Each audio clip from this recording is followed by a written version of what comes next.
The federal government is turning to public-private partnerships to help bridge the investment gap in the power sector. Now, this is according to Power Minister Adebayo Adelabu. Adelabu noted that achieving a steady power supply will require $10 billion, an amount the government alone cannot provide. Attacks on power infrastructure, including recent assaults on transmission sites in Kogi and Niger states, have compounded the sector's challenges. Meeting with Infrastructure Concession Regulatory Commission, Director General Dr. Jobson Ewelofo emphasized the role of PPPs in securing both funding and technical expertise to improve power infrastructure over the next decade. The initiative aims to leverage private sector relationships or resources while maintaining government ownership to achieve uninterrupted electricity nationwide. And now, to discuss this, we are joined by Dr. Sam Amadi, the director of the Abuja School of Social and Political Thoughts and former chairman of the Nigerian Electricity Regulatory Commission. Dr. Amadi, you're welcome. Thank you for joining us this afternoon. We're going to go straight to it. What are the specific PPP models that the government is considering to attract private sector investment in the power sector?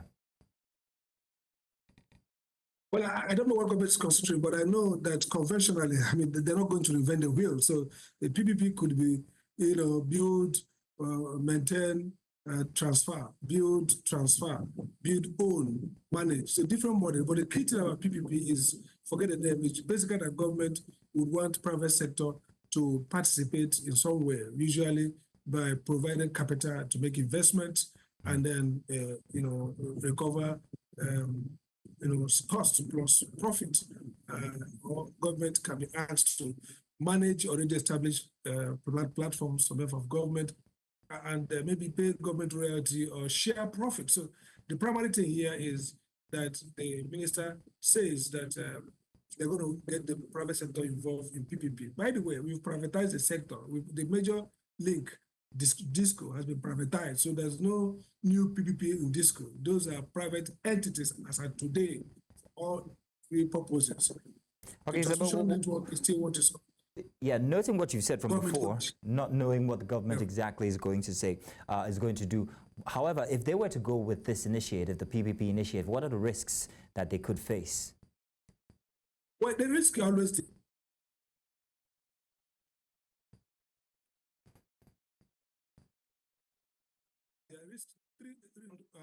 what you don't know or known. Basically, saying things like, are you sure that the entity who's coming in has the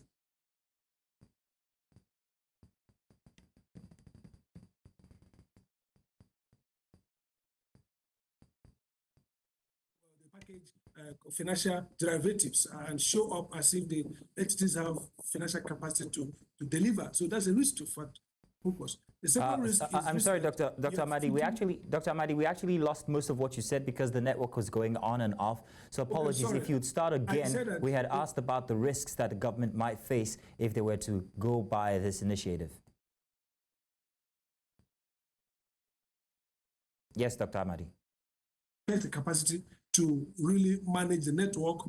That's the first risk you run. Are you sure that the person has the capacity to manage the network? Second, are you sure that what you want to, the project you want to do PPP is a project that is crystallized enough and clear and requires private participation? That's the one. The third one is, oftentimes it's difficult to know the financial capacity of the firms coming in.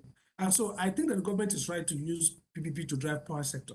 But the first thing they have to do is to understand that the private sector works where the public sector is clear and public sector has a strategic commitment and capability to supervise, manage, and know when the private sector is delivering. What we have seen with, whether it's concession or whether it's PPP or whether it's private sector, is that oftentimes an incompetent, corrupt public sector uses, outsources these private enterprises or public projects to private entities that they have not done due diligence, number one. Two, they are not able to determine their financial capabilities to undertake the task, their technical competence, and thirdly, are not capable of effectively monitoring the performance post-provision or post-PPP arrangement. So yes, the power sector is suffering a lot of weak leadership at this moment. In fact, the collapse we have today, or the almost repeated outages, it's not because of lack of finance only. It's also because of weak leadership, weak managerial capabilities. And that's where I think that the minister talking about 10 billion to have 24/7 power is a distraction. All right, Dr. Amadi. All right, Dr. Amadi, from what you've said, a public structure with an infallible, public sector with an infallible structure, and a private sector that is capable financially. However, let's talk about the recent developments when it comes to power infrastructure. There's been plenty of vandalism going on. So the question is, what can the government do regarding these vandalisms that have been experienced in the past 1 month? I think first is that, look, you have to diagnose what is causing this crisis. And for me, three things are clear. Yes, we have low investment in the sector. So most of our networks need to be rehabilitated. And that's where looking for private finance makes sense. But to attract those kind of finance, you have to be a country that shows you're serious with their policy.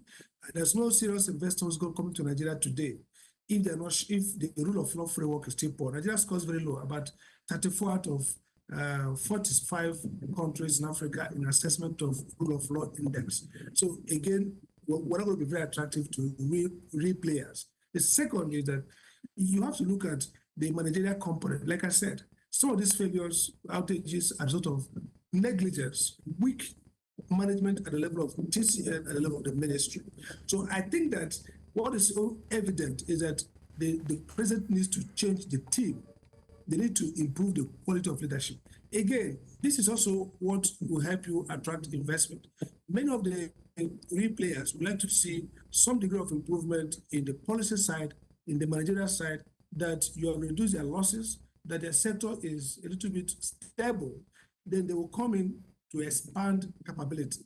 So I think at this stage, really, the short-term work should be to optimize efficiency through retooling management strategy, looking at changing the team that is not performing, and also thinking more around the way we force the discos and their owners to make improvement in managerial change management. And in the medium to long term, we're thinking around redesigning the sector. You know, with the new Electricity Act, we should now think around decentralization.